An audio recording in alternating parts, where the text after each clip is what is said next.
Assalamualaikum warahmatullahi wabarakatuh. Apa kabar semua? Semoga semua diberikan kesehatan dan rizki yang banyak oleh Allah Subhanahu wa Ta'ala dan dijadikan orang-orang yang beruntung di dunia dan bahagia di akhirat.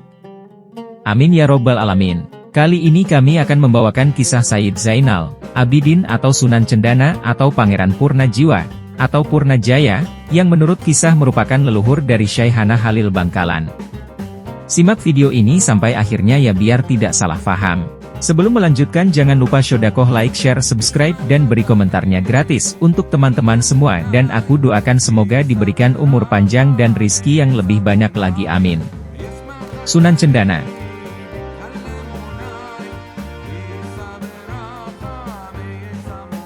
Seperti namanya, keharuman sosok Sunan Cendana menyelimuti Madura dan sekitarnya. Berawal dari wilayah pesisir selatan Bangkalan, jejaknya menyinari pulau garam ini. Lahir dengan nama Sayyid Zainal Abidin di lingkungan tembok Istana Giri Kedaton pada sekitar akhir dari abad ke-16, atau sekitar pertengahan kedua dari kurun 1500-an Masehi. Ibunya adalah salah satu putri dari Kanjeng Sunan Kulon alias Sunan Ali Sumodiro. Sunan Kulon merupakan putra ketiga dari salah satu tokoh utama Wali Sangat, Kanjeng Sunan Giri yang berjuluk Prabu Satmata. Dari garis ayah, Sayyid Zainal Abidin merupakan cucu Kanjeng Sunan Derajat, putra Kanjeng Sunan Ampel. Ayahnya, yaitu Sayyid Hathib alias Raden Bandar Daya adalah putra Sunan Derajat. Dalam catatan lain disebut jika Sayyid Hathib adalah putra Pangeran Musa bin Sunan Derajat. Dari sinilah nasab kedua orang tua beliau bertemu. Ayah Sunan Giri, yaitu Sayyid Ishak atau Maulana Ishak bersaudara dengan Sunan Ampel, alias sama-sama putra Sayyid Ibrahim Zainal Akbar, Ibrahim Asmara. Jalur dakwah. Seperti Sayyid Ibrahim Asmara ayah Sunan Ampel yang hijrah ke Campa dan menikah di sana. Putra-putranya, termasuk Sunan Ampel sendiri hijrah ke Tanah Jawa yang mukim di Ampel, Denta.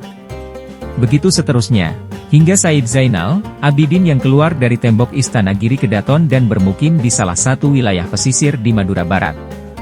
Kiprah dakwah Sayyid Zainal Abidin kemungkinan diawali dari tingkat elit atau keluarga bangsawan. Hal itu bisa dilihat dari catatan kehidupan beliau yang sering dimintai nasihat, buah pikiran maupun tenaganya oleh kerajaan Mataram Islam di Jawa.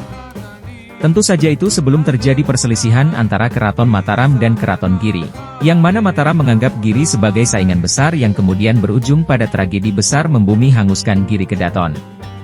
Dalam sejarah kuno, Sayyid Zainal Abidin pernah diangkat sebagai penasehat atau senapati Mataram dan diminta bantuannya oleh Sunan Amangkurat Mataram untuk mengatasi pemberontakan Belambangan. Saat itu Sayyid Zainal Abidin membawa saudara sepupunya yang bernama Kiai Wongso, dan berhasil mengatasi dengan mudah pemberontakan tersebut. Atas keberhasilannya, Raja Mataram menganugerahkan gelar Pangeran Purna Jiwa atau Purna Jaya pada Sayyid Zainal Abidin, dan Kiai Wongso digelari Pangeran Macan Wulung. Macan Wulung ini merupakan salah satu adipati Sumenep yang terkenal, yang bernama lain Tumenggung Yudonegoro. Setelah itu Pangeran Purna Jiwa mengundurkan diri sebagai penasehat keraton dan hijrah ke Pasuruan. Di sana beliau dikeramatkan. Namun sifat dasar para arif billah, memang kebanyakan tidak suka dikeramatkan. Lalu beliau pun hijrah mencari tempat lain. Sasarannya kali ini adalah Madura. Apalagi di Madura memang banyak sanak familinya. Salah satu paman beliau, adik dari ibu, bermukim di Sampang, yaitu Pangeran Hathib Sampang atau yang dikenal dengan nama Hathib Mantu.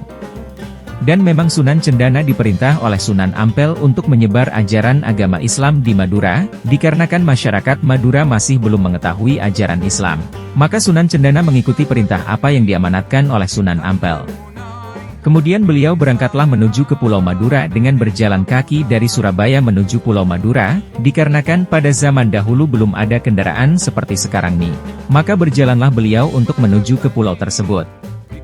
Dan konon dari riwayat dan sumber manuskrip kuno, Pangeran Purna Jiwa menyeberangi Selat Madura dengan perantara ikan mondung atau hiu. Beliau kemudian mendarat di pesisir selatan Madura, atau tepatnya di daerah Kuanyar Bangkalan. Di sana ada sisa peninggalan beliau berupa sumur di tepi pantai yang mengeluarkan sumber dari bekas tancapan tongkat beliau. Nama Sunan Cendana sendiri merupakan sebuah julukan dari masyarakat pada waktu itu. Alasan pemberian julukan tersebut karena dahulu kala Sunan Cendana ini selalu bertapa di bawah pohon cendana sehingga mudah dikenali. Gelar beliau sebagai seorang sunan melahirkan sebuah cerita hebat dan penuh dengan mukjizat. Konon suatu hari masyarakat sekitar membutuhkan sebuah beduk besar sebagai penanda masuknya waktu sholat untuk salah satu masjid. Kemudian masyarakat berinisiatif untuk mencari pohon besar sebagai bahan baku pembuatan beduk di masjid. Dengan menelusuri hutan akhirnya masyarakat menemukan sebuah pohon cendana yang berukuran besar. Langsung saja masyarakat merasa berbahagia dan akan menebang pohon cendana tersebut. Tiba-tiba masyarakat dibuat sangat terkejut ketika hendak menebang pohon terdengar sebuah suara dari dalam pohon cendana. Suara tersebut memerintahkan untuk menebang pohon bagian atas lebih tinggi karena jika tidak akan mengenai kepala dari suara tersebut berasal. Untuk bagian bawah pohon kembali terdengar suara dari dalam pohon yang memerintahkan untuk menebangnya lebih bawah supaya tidak mengenai kaki. Tanpa bertanya-tanya dengan perasaan penuh keraguan akhirnya masyarakat memulai penebangan pohon cendana tersebut sesuai dengan perintah dari suara tadi. Setelah penebangan dilakukan betapa semakin terkejutnya mereka melihat sesosok manusia muncul keluar dari dalam pohon cendana yang telah ditebang. Sosok tersebut kemudian mengucapkan terima kasih kepada masyarakat karena telah menebang pohon sesuai dengan perintahnya yakni lebih tinggi pada bagian atas dan lebih rendah pada bagian bawah. Beduk berukuran besar itu sampai sekarang masih bisa Anda temukan langsung. Beduk diletakkan di pelataran lantai atas masjid.